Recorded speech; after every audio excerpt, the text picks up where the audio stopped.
Welcome. In this video, I will show you how to boot your HP 255 from USB.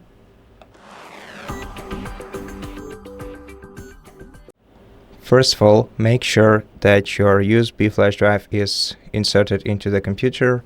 Make sure that it's bootable.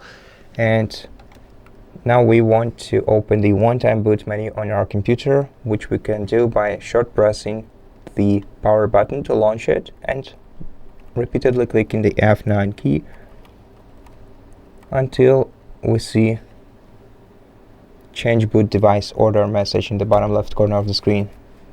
Now here we'll be able to navigate using up and down arrow keys, navigate to your USB hard drive and press enter, and this will boot your laptop from your USB flash drive. In my case, it will open the Windows 11 installation screen, but I'm not gonna be installing Windows 11 now, so I'm just gonna close it by pressing escape and selecting OK to exit.